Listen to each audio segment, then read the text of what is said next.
अभी हाल ही में केंद्रीय सड़क परिवहन एवं राजमार्ग मंत्रालय के आंकड़ों ने भारत की सड़क सुरक्षा चुनौतियों की गंभीरता को उजागर किया है और जिसमें वर्ष 2030 तक सड़क दुर्घटनाओं में होने वाली मौतों को 50% तक कम करने की जो सरकार की प्रतिबद्धता थी, इसके बावजूद सड़क दुर्घटनाओं और मृत्यु दर में वृद्धि दर्शाई गई है। जो सड़क दुर्घटनाएं होती है ना, उसी की बात हो रही है। तो इस तरह के टॉपिक के बारे में एक सामान्य जानकारी जरूर रखा करिएगा। इससे आपके एग्जाम में क्वेश्चंस पूछ लेता है, चाहे आप लोग स्टेट पीसीएस की तैयारी कर रहे हो, सिविल सर्विस एग्जाम की तैयारी कर रहे हो या फिर किसी वनडे एग्जाम की तैयारी कर रहे हो। तो भारत में सड़क दुर्घटनाओं की वर्तमान स्थिति क्या है, उस पर भी बात करेंगे। कुछ देशों से हम लोग तुलना कर भी देखेंगे और भारत में जो बढ़ती सड़क दुर्घटनाएं हैं, इसके लिए क्या कारण जिम्मेदार हैं, कौन कौन से कारण हैं, उन पर भी बातें करेंगे। भारत में सड़क सुरक्षा के लिए क्या पहल की जा रही है, तो उसे भी देखेंगे। और सड़क सुरक्षा पर जो सुंदर समिति बनी थी, उसकी सिफारिशें क्या हैं, उन्हें भी हम लोग देखेंगे। अगर बात करें भारत में सड़क दुर्घटनाओं की वर्तमान स्थिति क्या है, तो भारत में सड़क दुर्घटनाओं में होने वाली मौतों की संख्या विश्व स्तर पर सबसे अधिक देखने को मिलेगा। यहां आप देखिए, प्रति 10,000 किलोमीटर पर 250 मौतें होती हैं, जो संयुक्त राज्य अमेरिका में 500 संयुक्त राज्य अमेरिका में 57 है और चीन में आप देखते हैं कि 119 है, ऑस्ट्रेलिया में 11 की तुलना में अधिक है। वर्ष 2023 में भारत में 4.80 लाख से अधिक सड़क दुर्घटनाएं दर्ज की गई। 4.80 लाख, और जिसके परिणाम स्वरूप 1.72 लाख से अधिक मौतें हुई हैं। अब आप देखिए, सड़क दुर्घटनाओं के कारण लाखों लोग मारे जाते हैं, जो वर्ष 2022 में 1.68 लाख मौतों की तुलना में 2.6% की वृद्धि को दर्शाता है। वर्ष 2023 में लगभग 54,000 मौतें दो पहिया वाहन चालकों द्वारा हेलमेट ना पहनने के कारण हुई है, और आप देखिए 16,000 मौतें सीट बेल्ट का उपयोग ना करने से संबंधित थी, जबकि 12,000 मौतें वाहन में ओवरलोडिंग के कारण हुई हैं। इसके अतिरिक्त लगभग 34,000 दुर्घटनाओं में बिना वैध लाइसेंस वाले चालक शामिल थे। और आप देखिए, हमारे देश में तो एक परंपरा सी बनी हुई है कि लोग क्या हेलमेट इसलिए लगाते हैं कि उनका चालान ना कट जाए, सीट बेल्ट इसलिए लगाते हैं कि कहीं उनका चालान ना कट जाए, वरना उन्हें अपनी जान की या दूसरे की जान की तो कीमत कोई समझ में आती ही नहीं है, कोई जागरूकता नहीं है।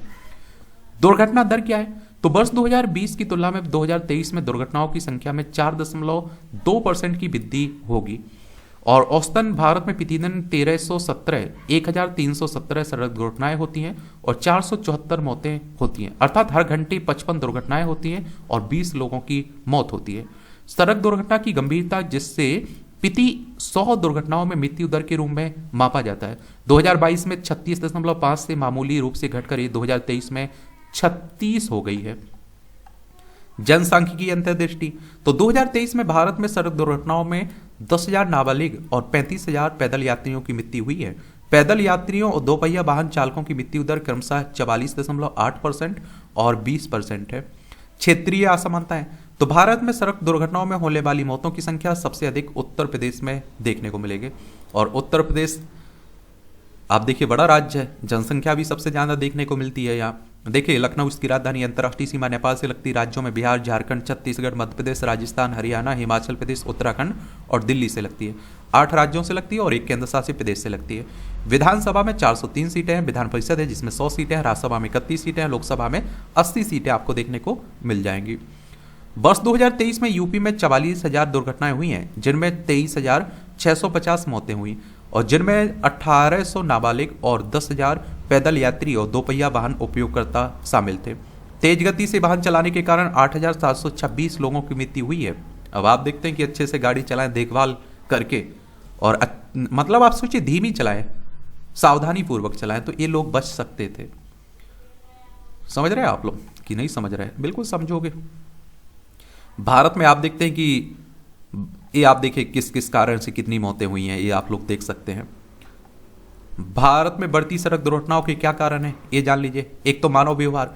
भारत में सड़क दुर्घटनाओं का मुख्य कारण मानवीय भूल है, विशेषकर लापरवाही से वाहन चलाना और तेज गति से वाहन चलाना। आप लोग खुद देखते होंगे, अपने जीवनचर्या में भी देखते होंगे कि आपको रोड अगर पार करना है ना, आप पैदल भी हैं, तो आपको देखना पड़ता है 10 बार कि कोई आ ना जाए। और मैं देखता हूं कि आप सावधानी से चल रहे हैं, अच्छी बात है, सामने वाला भी सावधानी से चल रहा है, ये भी देख के चलना पड़ता है आजकल। तो वर्ष 2023 में 68.1% मौतों के लिए तेज गति जिम्मेदार थी। इसके अतिरिक्त यातायात नियमों का पालन न करने, जैसे हेलमेट न पहनना और सीट बेल्ट न लगाना के कारण हजारों लोगों की मृत्यु हुई है। बुनियादी ढांचे की कमी, सड़क डिजाइन की खामियां जैसे गड्ढे, उचित अंडरपास, फुट ओवरब्रिज की कमी और खराब रखरखाव वाली सड़कें दुर्घटनाओं में महत्वपूर्ण योगदान देती हैं। दुर्घटना निगरानी प्रणाली का अभाव, भारत में राष्ट्रीय सड़क सुरक्षा डेटा प्रणालियां सार्वजनिक नीति को सूचित करने के लिए अपर्याप्त हैं। वर्तमान में दुर्घटनाओं का पता लगाने के लिए दुर्घटना स्तर पर कोई राष्ट्रीय डेटाबेस नहीं है। वाहन संबंधी मुद्दे, तो वाहनों में अपर्याप्त सुरक्षा सुविधाएं जैसे निम्न स्तरीय इंजीनियरिंग और पुरानी तकनीक भी उच्च मृत्यु दर में योगदान करती हैं। Global New Car Assessment Programme द्वारा 2014 में किए गए क्रैश परीक्षणों से पता चला कि भारत के कई सर्वाधिक बिकने वाली कार मॉडल संयुक्त राष्ट्र द्वारा निर्धारित फ्रंटल इंपैक्ट क्रैश टेस्ट में सफल नहीं हो पाए हैं, यानी कि असफल हो गए। संयुक्त राष्ट्र की बात करें तो यूनाइटेड नेशंस की बात हो रही है। 24 अक्टूबर 1945 में इसकी स्थापना हुई थी। न्यूयॉर्क यूएसए में इसका हेडक्वार्टर देखने को मिलेगा।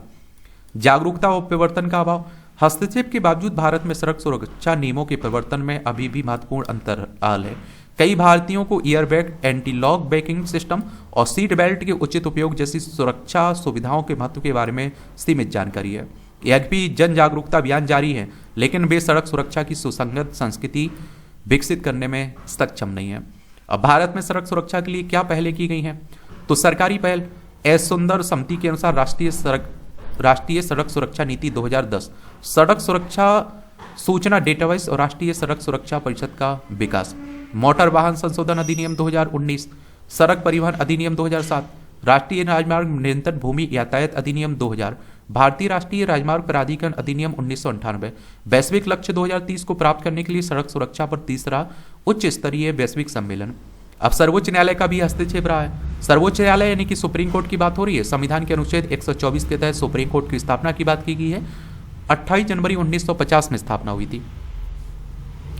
तो भारत के सर्वोच्च न्यायालय ने अप्रैल 2014 में सड़क सुरक्षा पर 3 सदस्यीय न्यायमूर्ति KS राधाकृष्णन पैनल का गठन किया था, और जिसने नशे में वाहन चलाने पर रोक लगाने के लिए राजमार्गों पर शराब की बिक्री पर प्रतिबंध लगाने की सिफारिश की थी, और इसने राज्यों को हेलमेट पहनने संबंधी कानून लागू करने का भी निर्देश दिया था। सर्वोच्च न्यायालय ने वर्ष 2017 में सड़क सुरक्षा के संबंध में कई निर्देश जारी किए थे, जिनमें राज्य सड़क सुरक्षा परिषद का गठन, सड़क सुरक्षा कोष, जिला सड़क सुरक्षा समिति का गठन, स्कूलों के शैक्षणिक पाठ्यक्रम में सड़क सुरक्षा शिक्षा को शामिल करना जैसे उपाय शामिल थे। वैश्विक पहल देख लीजिए अंतर्राष्ट्रीय स्तर पर, तो सड़क सुरक्षा पर ब्रासीलिया घोषणा 2015 की बात है। इस घोषणा का उद्देश्य सतत विकास लक्ष्यों 3.6 को प्राप्त करना, जिसका लक्ष्य 2030 तक सड़क यातायात दुर्घटनाओं से होने वाली वैश्विक मौतों और चोटों में 50% की कमी लाना है। भारत ने इस वर्ष 2015 में हस्ताक्षर किए थे। भारत ने इस पर सड़क सुरक्षा के लिए कार्रवाई का दशक 2021 से 30, सड़क सुरक्षा के लिए संयुक्त राष्ट्र की कार्रवाई का दूसरा दशक 2021 से 2030 तक सड़क सुरक्षा में सुधार हेतु वैश्विक संकल्प के माध्यम से 2030 तक सड़क यातायात मौतों और चोटों को कम से कम 50% तक कम करने पर केंद्रित है। वैश्विक योजना स्टॉकहोम घोषणा के अनुरूप है, जो सड़क सुरक्षा के लिए समग्र दृष्टिकोण के महत्व पर बल देती है। Bloomberg initiative for global road safety 2020 से 2025, इस पहल का लक्ष्य सिद्ध जीवन रक्षक उपायों की एक श्रृंखला को लागू करके निम्न और मध्यम आय वाले देशों और शहरों में सड़क यातायात से होने वाली मौतों और चोटों को कम करना है। अब सड़क सुरक्षा पर सुंदर समिति की सिफारिशें क्या थी, ये जरूर याद रखिएगा। सुंदर समिति ने भारत में सड़क सुरक्षा में सुधार के लिए कई प्रमुख उपायों की सिफारिश की। इसमें कौन कौन शामिल है? राष्ट्रीय सड़क सुरक्षा एवं यातायात प्रबंधन बोर्ड, संसदीय अधिनियम के माध्यम से राष्ट्रीय स्तर पर एक सर्वोच्च निकाय का निर्माण, जिसमें सड़क इंजीनियरिंग, ऑटोमोबाइल इंजीनियरिंग, यातायात कानून और चिकित्सा देखभाल के विशेषज्ञ शामिल होंगे। राज्य सड़क सुरक्षा एवं यातायात प्रबंधन बोर्ड, तो आप देखिए सड़क सुरक्षा और यातायात प्रबंधन पर स्थानीय प्राधिकारियों के साथ समन्वय स्थापित करने के लिए राज्य और केंद्र शासित प्रदेश स्तर पर समान बोर्डों की स्थापना। राष्ट्रीय सड़क सुरक्षा योजना, दुर्घटनाओं और मृत्यु दर को कम करने के लिए की लक्ष्य, रणनीति तथा कार्रवाई के साथ एक व्यापक योजना का विकास। दुर्घटना पश्चात देखभाल, आघात प्रबंधन में सुधार तथा डेटा संग्रह और विश्लेषण के लिए राष्ट्रीय सुरक्षा डेटाबेस की स्थापना।